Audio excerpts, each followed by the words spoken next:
Some people don't retreat into silence because they have nothing to say. They retreat because the cost of speaking once became too high to pay again. You've witnessed this pattern before, the sudden quiet after disappointment, the withdrawal after being misunderstood one too many times, the distance that appears when words stop feeling like bridges and start feeling like weapons turned inward. From the outside, it reads as coldness, as detachment, as emotional unavailability. But underneath that stillness, something far more complex is unfolding. This isn't absence, it's protection, a nervous system that learned, sometimes before language even fully formed, that expression without safety is exposure without armor. In the psychology of trauma and attachment, we call this emotional withdrawal, but that clinical term doesn't capture what's really happening. It's not a choice made consciously in the moment. It's a blueprint written in the body, a survival script encoded through repetition. Words were offered and then twisted. Feelings were shared and then minimized. Vulnerability became the very thing that made harm possible instead of healing probable. And so, slowly, without announcement or ceremony, the system learned a different equation. Silence equals safety, quiet equals control. Withdrawal equals dignity, when honesty has repeatedly invited damage. This is the truth most people miss when they see someone go silent. They mistake protection for apathy. They confuse self-preservation with indifference. They don't realize that silence in this context isn't the absence of depth. It's depth held so carefully it can no longer be entrusted to careless hands.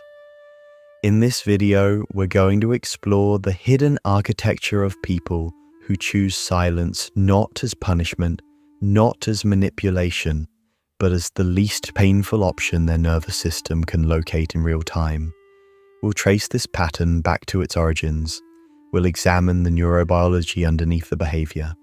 And we'll ask the question that matters most. Not why do some people go quiet, but what did their environment teach them would happen if they didn't?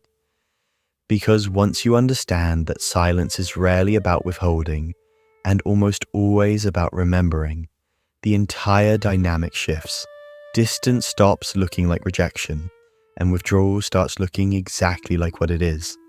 Survival intelligence learned under conditions that made speaking feel more dangerous than disappearing.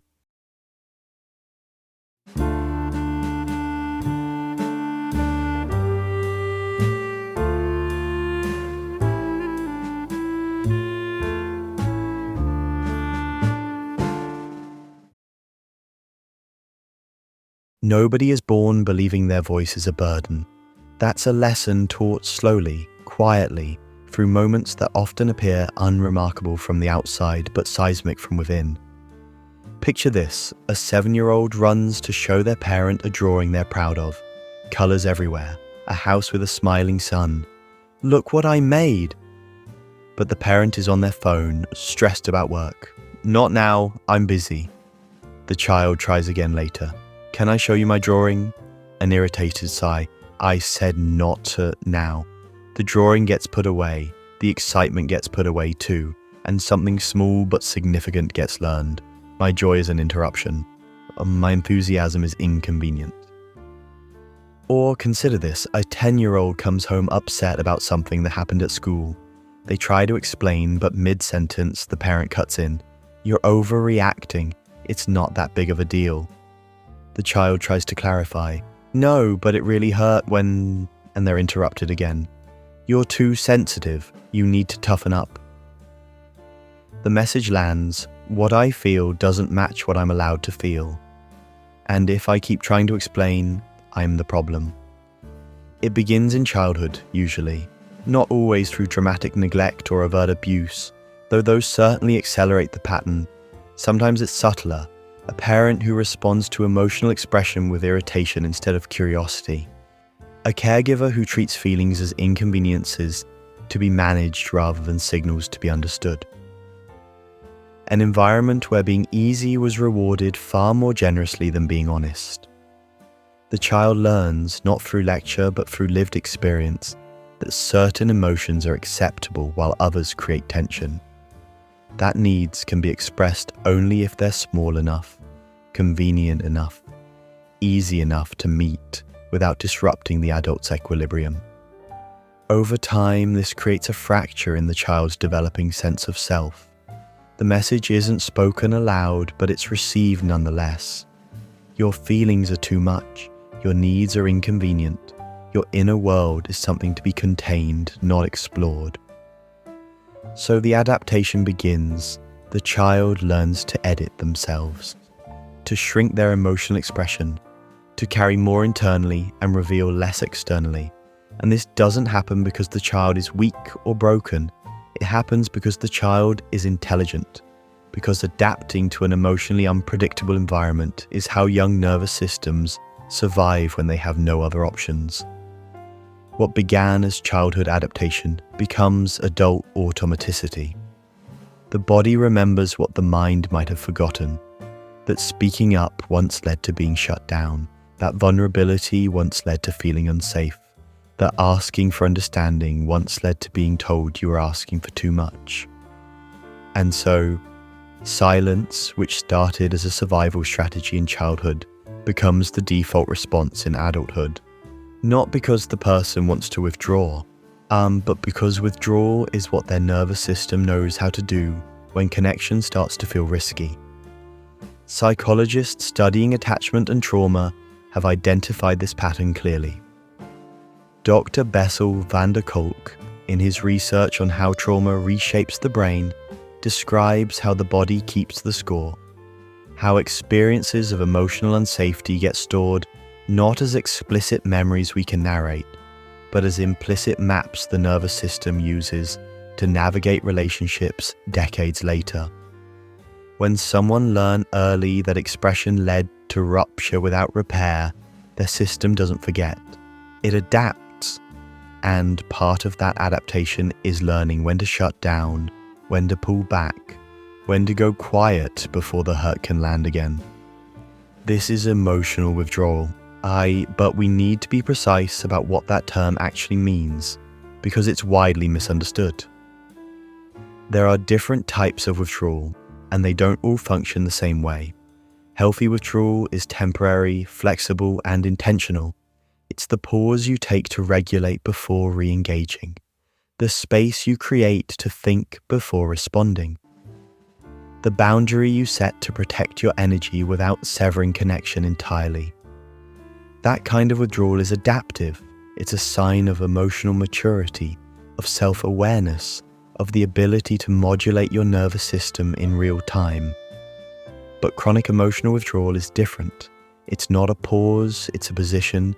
It's not temporary regulation, it's prolonged disconnection. The person doesn't just step back from a single conversation. They step back from the expectation that being understood is even possible.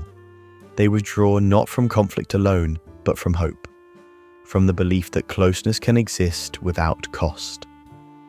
And here's what makes this so painful for everyone involved. This kind of withdrawal doesn't mean the person has stopped feeling. Often it means they're feeling so much that the only way to stay regulated is to stop expressing. Internally, the emotional system is hyperactive. Thoughts loop endlessly. Feelings surge and crash. Scenarios get analyzed from every angle. The person is deeply engaged with their inner world. They're just not engaged outwardly, because outward engagement has taught them that exposure without safety leads to harm without healing. From the outside, this can look like coldness, and like detachment, like someone who doesn't care. But from the inside, it's the opposite. It's someone who cares so deeply that the prospect of being misunderstood again, dismissed again, invalidated again, feels unbearable. So they choose containment, not because they don't want connection, but because connection, in their lived experience, has come with too high a price. Dr. Stephen Porges' polyvagal theory reveals what's happening in the body during withdrawal. The vagus nerve regulates our social engagement system. When we feel safe, we're open and ready to connect. But when the system detects even subtle relational threat, like the possibility of being misunderstood, it can shift into freeze response. Shutdown, the body's way of minimizing harm when fight or flight aren't options. For people who learn to go quiet when hurt, freeze isn't a conscious choice. It's a neurobiological reflex.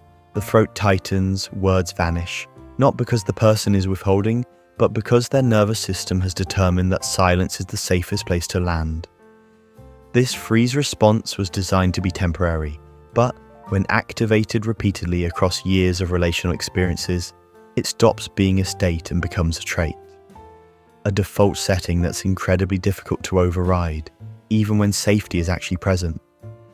This is why telling someone to just open up rarely works. Or you're asking them to override a deeply wired survival response.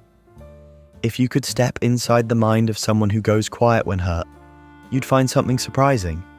It's not empty, it's extraordinarily full. There's constant inner dialogue, analyzing, replaying conversations. These are people who revisit interactions days later, asking themselves whether they said the right thing, whether they were fair, whether they were too much or not enough. Their emotional world is layered and often exhausting. They don't avoid feelings, they live inside them, they name them with precision. But that understanding stays internal, because bringing it outside has taught them that clarity inside doesn't guarantee safety outside. They rehearse explanations that never get spoken. They construct entire arguments that remain locked inside because sharing feels too risky. This is the hidden cost of chronic withdrawal. The person isn't lacking emotional intelligence. Their emotional intelligence has nowhere safe to go. It circulates internally, growing louder, but never finds external expression, never gets tested in relationship. Over time, this creates strange isolation. The person understands themselves deeply, but remains a mystery to others. Not because they want to be mysterious, but because revealing what's inside has historically led to experiences that made hiding feel necessary. What the outside world sees as emotional distance is often emotional intensity turned inward. What looks like disengagement is actually hypervigilance directed at the self instead of the relationship. And what seems like an absence of care is usually care, held so tightly it can't be released without fear of it being damaged in transit. When someone withdraws emotionally, there's usually a specific trigger. The pain of being misunderstood. Being misunderstood isn't just frustrating. For someone whose emotional world has been repeatedly invalidated, being misunderstood feels like erasure. Your intentions get rewritten. Your experience gets overridden by someone else's interpretation. You're not just hurt, you're disappeared. This creates a devastating equation. If I speak, I risk being twisted. So silence becomes the only way to maintain control over your own narrative. Silence for these individuals is active protection. It's a boundary, a form of self-preservation that prioritizes internal coherence over external connection. But here's the painful truth. Silence protects you from misunderstanding, but it also guarantees you won't be understood. You avoid conflict and exhaustion, but you forfeit the possibility of being truly known. You trade the pain of being misrepresented for the pain of being invisible. Invisibility is quieter than misrepresentation. It settles into the background and becomes almost comfortable. But over time, it extracts its own cost. A loneliness that's hard to articulate, because it's not about being alone. It's about being surrounded by people who only see the surface. If you agree that silence is often protection rather than punishment, type 1 in the comments. If you disagree, type 0. Now here's something most people don't realize about emotional withdrawal. It doesn't look the same every day, and this inconsistency confuses everyone involved. One day, the person is warm, engaged, laughing, fully present. The next day, they're distant, quiet, hard to reach. To others, this looks contradictory, maybe even manipulative, but internally there's nothing random about it. This isn't moodiness, it's capacity. Social engagement requires emotional bandwidth, a nervous system that feels resourced enough to stay present. On good days, when they have that capacity, they can show up fully, connect, shine. But that openness comes at a cost. Extended interaction or subtle tensions drain their system. So withdrawal follows not as punishment, but as biological necessity for recovery. This is self-regulation, not rejection. What people don't see is the internal cost of staying open, the effort to override years of conditioning, the constant monitoring to assess whether the environment is still secure. Without retreat, the overwhelm becomes unmanageable. This is why they're often misread as cold. People assume the warmth was an act. In reality, both are real. So they're one person navigating a nervous system that learned to oscillate between connection and protection, because staying in either state continuously feels unsustainable. What keeps you safe at first doesn't always keep you free. Silence begins as intelligent response to unsafe environment, but when chronic, when it outlasts the conditions that created it, something shifts. The walls that protected you from pain start limiting access to connection. Needs go unspoken, boundaries stay implicit. Resentment turns inward. You carry entire emotional experiences alone. Isolation becomes the norm. Conversations stay surface level. People interact with a carefully curated version that's never fully present. And a particular loneliness settles in. This is the long-term cost. It keeps intimacy out. The longer silence lasts, the harder it becomes to break. Expression feels foreign. Even when safe people appear, your system doesn't recognize safety. It recognizes pattern. So you stay quiet even when it's no longer necessary. The prison isn't built from outside anymore. It's built from inside, from adaptation never meant to be permanent but calcified into identity. Sue Johnson describes this as the protest-despair cycle. At first we protest, reach out, but when reaching out leads repeatedly to disappointment, the system shifts into despair. We stop reaching, stop expecting, stop hoping. This is where chronic withdrawal lives. After protest, after hope, your breaking out doesn't happen through force. It happens through gradual reconstruction of safety. Have you noticed this pattern in your own relationships? How silence became easier than explaining? Drop a comment if this resonates. I genuinely want to hear your experience. Healing from chronic emotional withdrawal doesn't start with forcing yourself to speak. For someone whose system learned that expression equals danger, that advice is re-traumatizing. The real starting point isn't louder expression, it's safer environment. Silence formed in response to conditions where words weren't held with care. So healing comes from creating conditions where silence is no longer necessary. Safety is specific, being listened to without correction. On curiosity instead of defensiveness, space to speak at your own pace. Responses that validate rather than minimize. Safety accumulates through small repeated experiences. A conversation where you weren't misunderstood. A moment where your feelings were taken seriously. Over time, these moments update the nervous system's expectations. This is where the shift happens, not from silence to constant expression, but from reflexive withdrawal to conscious choice. You notice when you're quiet by choice versus quiet from fear. That awareness creates space, permission to test connection gradually, on your terms. But awareness alone isn't enough. You need practices, small and doable actions that rewire the pattern without overwhelming your system. Here's the first micro practice. Notice your throat. When you're in a moment where you might speak but choose silence, pay attention to your throat. Does it feel tight, constricted? That's your freeze response activating. Instead of pushing through or shutting down completely, pause. Take one slow breath. Ask yourself, Is this old fear or present danger? You're not trying to force words out. You're just creating space between the trigger and the automatic response. Over time, this builds capacity to choose rather than react. Second practice, name one feeling per day out loud to yourself. Not in a conversation, just to yourself. I feel disappointed. I feel overlooked.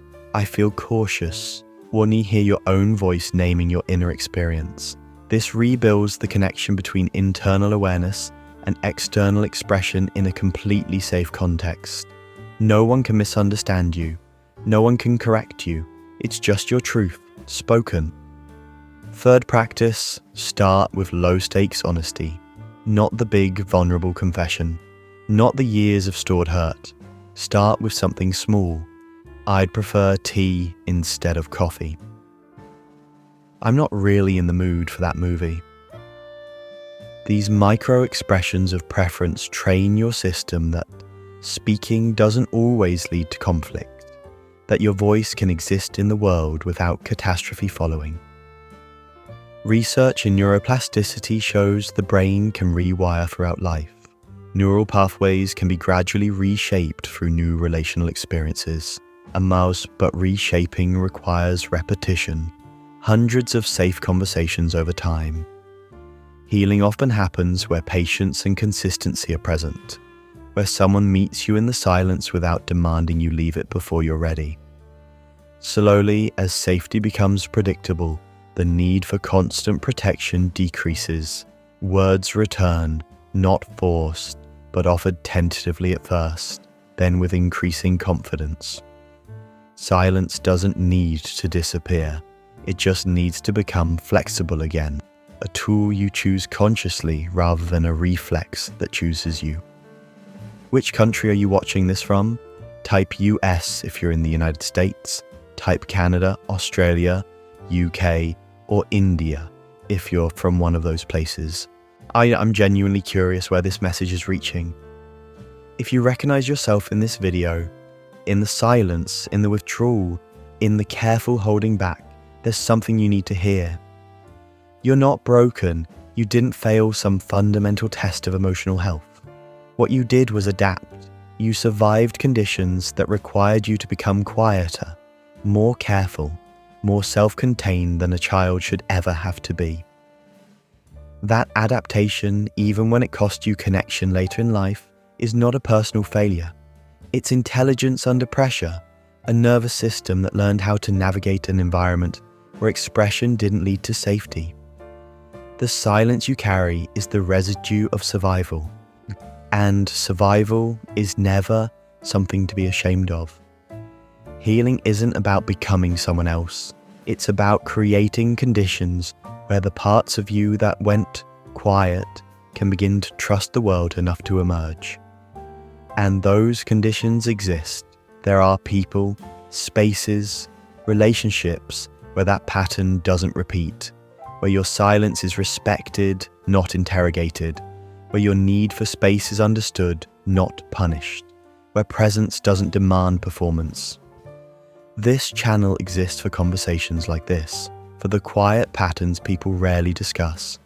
If this video helped you feel less alone in your silence, if it helps you see your withdrawal not as weakness, but as adaptation, I invite you to stay. Consider subscribing if you want more reflections on the psychology of silence, self-protection, emotional survival, and what it takes to heal from patterns that once kept you safe, but now keep you isolated. And if any part of this landed for you, I genuinely want to hear from you.